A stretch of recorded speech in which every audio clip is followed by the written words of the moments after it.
आज बुक बैठक की अ, श्रृंखला के तीसरे भाग में हम लोग ऑथर विनोद कुमार सिंह जी के साथ हैं, जिनके साथ हम उनकी किताब चे गेवारा पे बातचीत करेंगे।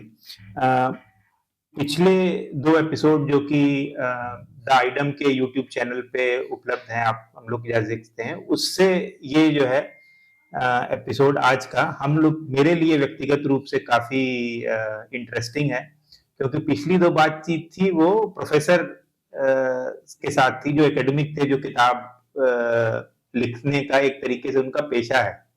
आज जो जिनसे बातचीत है विनोद कुमार जी सिंह के साथ, इनकी इंटरेस्टिंग अपने जर्नी अपने में बहुत इंस्पायरिंग है, क्योंकि ये एलआईसी में सर काम करते थे और रिटायरमेंट के बाद इन्होंने किताब लिखना शुरू किया। तो मेरे जैसे जो आम पाठक हैं, जो रुचि के लिए किताब पढ़ते हैं, अपने शौक के लिए किताब पढ़ते हैं, ऐसे किसी से बात करना जो कि जिसकी जर्नी भी शौक के लिए किताब पढ़ने से शुरू हुई, काफी इंटरेस्टिंग है और इंस्पायरिंग भी है। तो सर, ये ट्रांजिशन कैसे हुआ एक एलआईसी एम्प्लॉय से एक फुल टाइम ऑथर के तौर पे? 1972 में मैं एलआईसी में आ गया और लगभग एलआईसी में आने के साथ साथ मेरी ट्रेड यूनियन से भी मुलाकात हुई। तो ट्रेड यूनियन की शुरुआत करने से और उसी समय से लगभग जो है वो वामपंथी आंदोलनों से भी झुकाव मेरा ट्रेड यूनियन के साथ साथ हुआ। तो उस क्रम में जो संघर्ष की प्रक्रिया चली और सौभाग्य से हम लोग जिस ट्रेड यूनियन को बिलोंग करते थे वो हिंदुस्तान की एक जुझारू ट्रेड यूनियनों में गिनी जाती और एक पूरी परंपरा रही है हमारी। और बल्कि यूं कहिए कि life insurance corporation of India के जन्म में एक माने पब्लिक सेक्टर इंस्टीट्यूशन के रूप में 1956 में जब जन्म हुआ तो उसमें बहुत बड़ी भूमिका all India insurance employ association की थी, जिससे हम लोग जुड़े हैं। तो वहां से ही जो है एक तरह से कहिए कि मेरा ट्रांजिशन का प्रक्रिया जो है वहीं से शुरू हुआ। धीरे धीरे मेरा जब लिखने पढ़ने का क्रम तभी से शुरू हो गया और तब वहीं से चाहे चे गेवेरा हो या फिडेल कास्ट्रो हो, हो ची मिन हो, ये तमाम लोगों से मुलाकात जो है धीरे धीरे वहीं से होनी शुरू हो गई। पत्रिकाओं में लिखना और अपने ट्रेड यूनियन के आंदोलन का पूरा इतिहास लिखना या इस तरह की चीजें जो है बराबर चलती रही। जब रिटायर हुए मैंने ये तय किया कि मैंने अब मेरी उम्र ऐसी हुई कि जो कर्ज मैंने लिया है समाज से उसको लौटाने का समय कि वो वापस करना चाहिए अपने जाने से पहले। और इस समय तो मैं 75 साल का हो गया, तो उस लौटाने का यही एक तरीका था मेरे पास, जो मैं जानता था पिछले 50 साल से, वही मैंने किया। नौकरी के साथ जो थोड़ा बहुत लिखने का जिन लोग को शौक है, जिनका सिलसिला चलता रहता है, और एक फुल टाइम ऑथर के रूप में बुक पब्लिश करने के बीच में आपको क्या अंतर लगा? क्या चैलेंजेस हैं एक फुल टाइम ऑथर का वर्सेस नौकरी के साथ काम करते हुए जो लोग लिखते पढ़ते हैं उसमें? देखिए, नौकरी करते हुए लिखने पढ़ने का तो मैंने इस तरह से फुल टाइम ऑथर के रूप में मेरी कोई अनुभव है नहीं। तो उस रूप में तो बताना मुश्किल है। लेकिन क्योंकि मेरा ये भी मानना है कि मतलब हम जहां भी हैं वहां हमको माने एक मजदूर होने के नाते, श्रमिक होने के नाते पूरा दिल लगा के काम। तो उस लिहाज से और मेरे पास इतनी व्यस्तताएं थी, ट्रेड यूनियन आंदोलन में फुल टाइम कर रहा था, उसके बाद अपना जो ऑफिशियल वर्क है वो कर रहा था और बहुत गर्व के साथ कहता हूं कि मैंने पूरी ईमानदारी से मैंने जीवन भर काम किया है। तो इस लिहाज से जो एक पूरा एक मैंने दिल लगा के काम करने वाला जो मामला है, तो उसमें फिर आपको मैंने फुल ये एक चौथा चैप्टर खोलने का तो मेरी औकात नहीं थी, मैं नहीं खोल सका। जब मुझे समय मिला मैंने शुरू किया। तो सर, ये दिल लगाने के क्रम में चे गेवारा से कब दिल लगा? गैब्रियल गार्सिया मार्क्वेज का 100 घंटे का इंटरव्यू है फिडेल कास्ट्रो, काफी मोटी 800-900 पेज की किताब है। तो उस पर हम लोग एक दिन चर्चा कर रहे थे, तो प्रधान जी ने कहा कि इसका अनुवाद कर डालिए। तो अनुवाद के क्रम में जब मैंने उलटना शुरू किया तो मुझको लगा कि अनुवाद करने से ज्यादा बेहतर है कि मैं अपने ढंग से उनके पूरे व्यक्तित्व को पेश करूं अपने हिंदी पाठकों के लिए। फिडेल कास्ट्रो, चे गुवेरा और ह्यूगो चावेस, ये तीन शख्सियतें एक दूसरे से जुड़ी हुई हैं। आप फिडेल कास्ट्रो को और चे गुवेरा को एक दूसरे से अलग करके समझ ही नहीं सकते। तो इस लिहाज से वहां से चे गुवेरा से मुलाकात हमारी शुरू हुई। आज के जो नवयुवक हैं वो लोग, क्या ऐसी बात है चे गेवारा में कि उनसे प्रेरणा ले सकते हैं, सीख सकते हैं? उनके शुरुआती जीवन से, मतलब जब वो छात्र रहे तो तब उनसे क्या, और बाद के जीवन से भी क्या प्रेरणा? देखिए, इसमें आपको ये समझना पड़ेगा कि आप चे गुवेरा को क्या मानते हैं। चे गुवेरा को बंदूक मानते हैं, हिंसा का सिंबल मानते हैं, या चे गुवेरा को उस मनुष्य और मनुष्यता का प्रतीक मानते हो जो इस समाज को, माने एक दूसरे की जान लेने पर आमादा लोगों के, मनुष्यों के समाज से एक दूसरे पर जान छिड़कने वाले मनुष्यों का समाज बनाना चाहता है। चे गुवेरा जान लेने वाला नहीं है, जान देने वाले के रूप में जब आप देखेंगे उसको, तब आपको समझ में आएगा कि चे गुवेरा को क्यों जानना चाहिए, चे गुवेरा को क्यों समझना चाहिए। वो बंदूक की क्रांति की बात नहीं करते, वो हिंसा के जरिए या सब चीज क्रांति कर देने की बात नहीं करते। वो बोलीविया में, चाहे कांगो में, चाहे क्यूबा में, जब भी वह क्रांति कर रहे होते हैं तो जन विद्रोह की बात करते हैं। वह अपना उदाहरण प्रस्तुत करके और जनता को क्रांति में उतारने की बात करते हैं। आज के नौजवानों को यह सोच देखने की जरूरत है कि मैंने एक बिल्कुल साधारण सा बच्चा, लड़का, जो आप में से कोई भी हो सकता है, चे गुवेरा होने के लिए महामानव होने की जरूरत नहीं। चे गुवेरा जो है इतिहास में यह साबित करता है कि इतिहास में सारे असाधारण काम साधारण लोग ही कर सकते हैं। असाधारण करने की ताकत, असाधारण करने की क्षमता सिर्फ साधारण के पास है, जनता के पास है, मनुष्य के, आम आदमी के पास है। यहां से आपको पकड़ना पड़ेगा, यहां से चीज लेना पड़ेगा कि चे गुवेरा कैसे आप रिलेट करते हैं, यहां से उसकी शुरुआत आपको करनी पड़ेगी।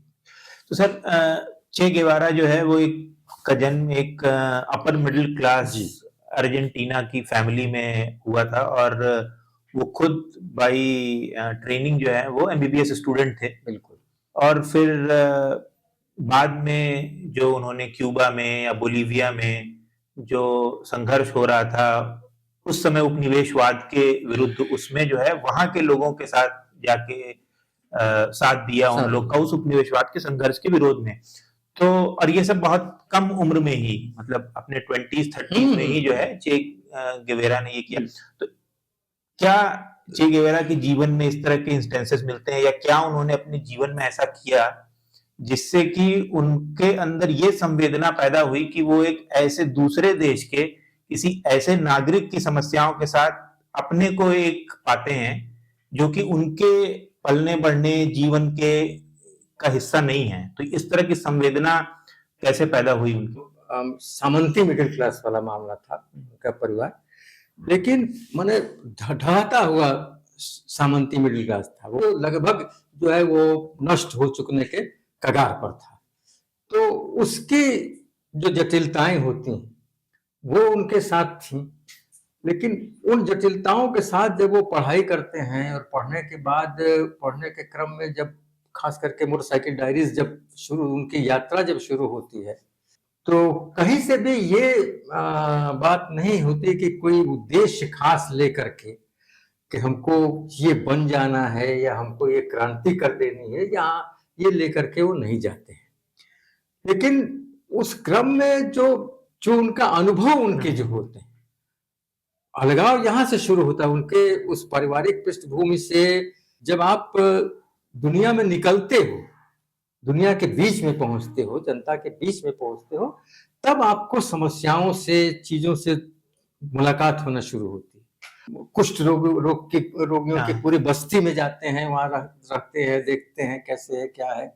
तो उस क्रम में धीरे धीरे उनका माने उस दुनिया से परिचय होता है जो दुनिया अब तक उनके लिए अनजान थी। जो उनके क्रांतिकारी बनने की जो प्रक्रिया है वो माने मैक्सिको उसका केंद्र है, और उस जमाने का मैक्सिको पूरे लैटिन अमेरिकी, दक्षिण अमेरिका के क्रांतियों का केंद्र हुआ करता था, क्योंकि तमाम जगहों पर तानाशाहियां थी। उस तानाशाही को बदलने के लिए कि छटपटाहट लिए हुए नौजवान मैक्सिको में पहुंचते थे, और वहां से उनकी दृष्टि की परिपक्वता आती है।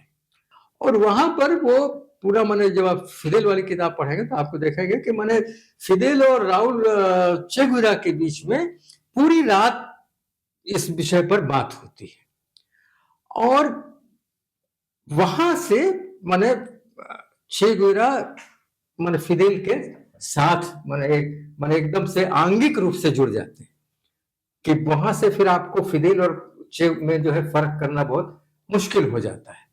और वहां से उनकी लड़ाई जो है फिर वो शुरू होती है। इनिशियली जो क्रांति में शामिल हुए थे वो एक चिकित्सक के रूप में ही शामिल हुए थे, और चे गुवेरा एक हाथ में बंदूक और एक हाथ में ये लिए हुए दवाई का बक्सा लिए हुए चल रहे थे। और ऐसी स्थिति आई कि उसमें से एक को गिराना जरूरी था जिंदा रहने के लिए, क्योंकि आप दोनों लिए हुए, दो भारी चीजें दोनों हाथों में लिए हुए आप बहुत दूर तक दौड़ नहीं सकते, अपने को छिपा नहीं सकते, तो एक को रखना था। और तब वहां पर उस डॉक्टर ने ये निर्णय लिया कि वो क्रांति का सिपाही बनेगा, और वहां पर उन्होंने वो बक्सा फेंक दिया और बंदूक लेकर के वो निकल आए। वहीं के किसानों को सेना बनाया। इसलिए भी देखिए कि साधारण मनुष्य ही असाधारण काम करता है। क्यूबा की क्रांति किसी बाहर के आदमी ने नहीं की थी, माने इस रूप में के आकर के तख्ता पलट कर दिया। वहां के किसानों से सेना बनी, और एक हथियार जो है वो विदेश से नहीं आया था।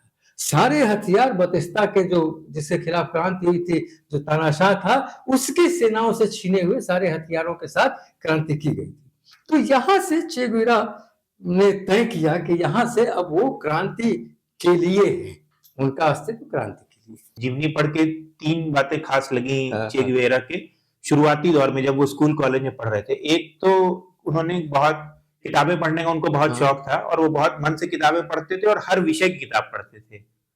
वो बाद में जाके भले उन्होंने डॉक्टरी की पढ़ाई की, बट उन्होंने लिखा हुआ है कि उन्होंने बाकायदा अपनी एक डिक्शनरी बनाई थी जिसमें वो फिलॉसफी के सारे टर्म्स, मतलब दुनिया भर के फिलोसफर को वो पढ़ रहे थे, भारत के भी फिलोसफर्स को पढ़ रहे थे, और वो बाकायदा अपनी एक खुद की डिक्शनरी बना रहे थे जिसमें वो सारे टर्म्स जो फिलोसफी के थे, यूरोप के, रेनेसां एरा के, इंडिया के, ओरिएंटल फिलोसफी के, उसको लिख रहे थे। दूसरी एक चीज ये थी कि वो जब यात्राएं बहुत करते थे, हम लोगों ने जो पिछला सेशन किया था उसमें प्रोफेसर सदानंद शाही ने ये बात उठाई थी कि जैसे हिंदुस्तान में भक्ति कवियों में जो विवेक की परंपरा रही है वो उनके अनुभव से आई है, और वो अनुभव उनकी यात्राओं से आए हैं जिसमें बुद्ध की छाप उनका कहना था कि मिलती है। इसी तरह चे गुवेरा भी जो है अपने स्कूल कॉलेज के टाइम पे यात्राएं करते थे। कॉलेज के टाइम पे जो मोटरसाइकिल डायरी पूरी किताब लिखी है उन्होंने यात्रा पे। और तीसरी चीज मुझे जो अच्छी लगी उनके युवा दौर पे, जहाँ पे ये बात आई कि कैसे उनके अंदर वो संवेदनाएं पैदा हुई कि एक आदमी दूसरे आदमी की समस्याओं को कैसे समझ सकता है, वो ये कि वो शुरू से अपने पढ़ने के टाइम से ही वॉलंटियर करते रहते थे। जैसे आप बताए कुछ रोगियों के लिए वॉलंटियर करते थे वो अपने पढ़ाई के दौरान भी।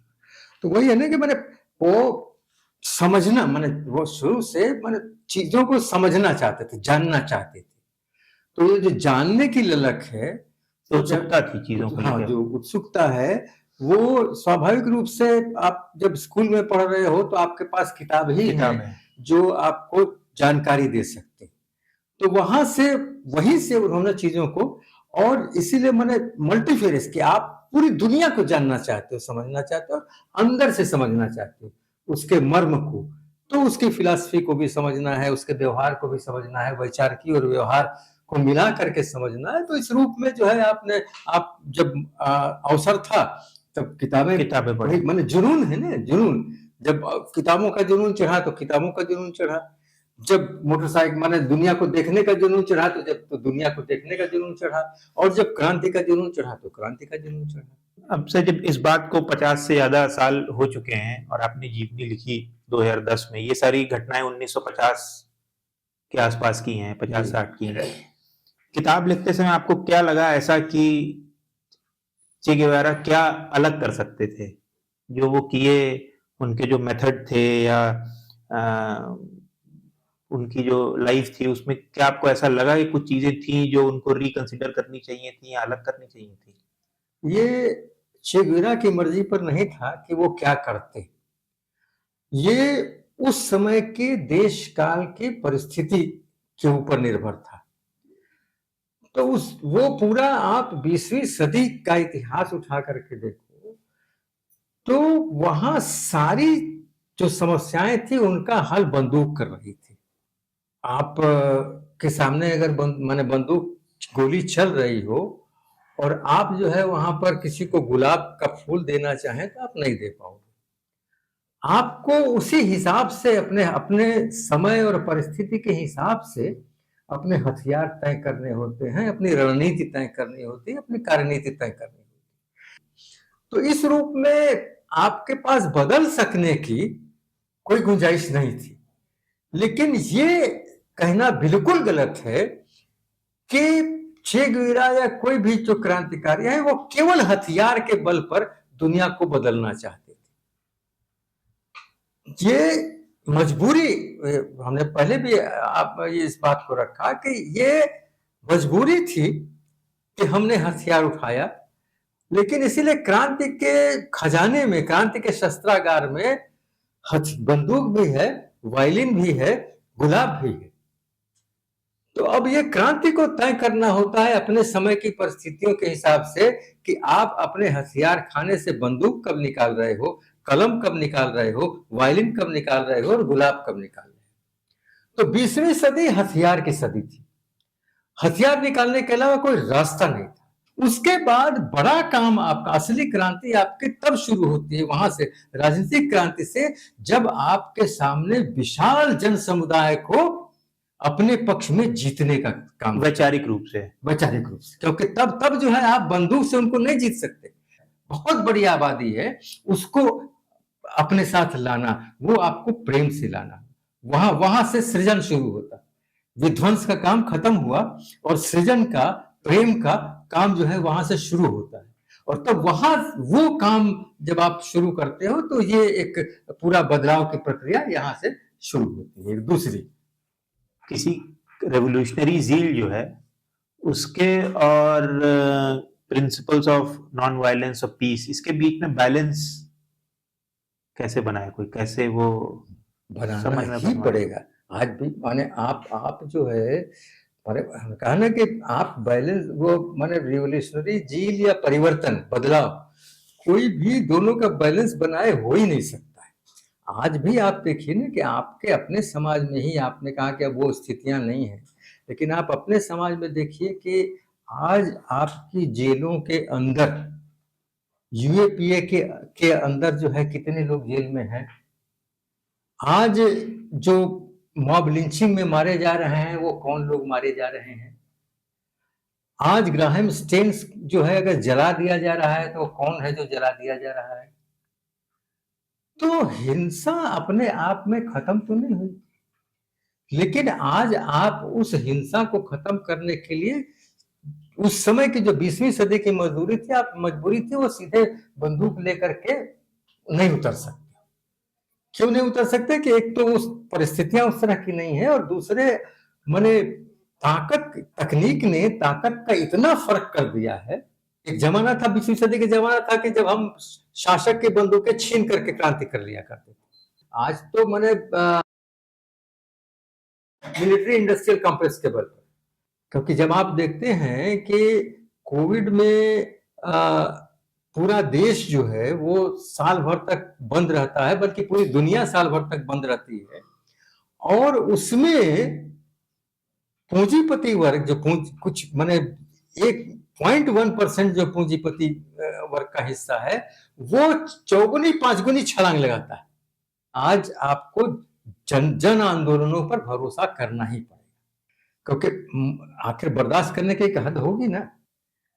तो इसके लिए तो फिर आपको माने बदलाव के लिए आना पड़ेगा, सड़कों पर आना पड़ेगा।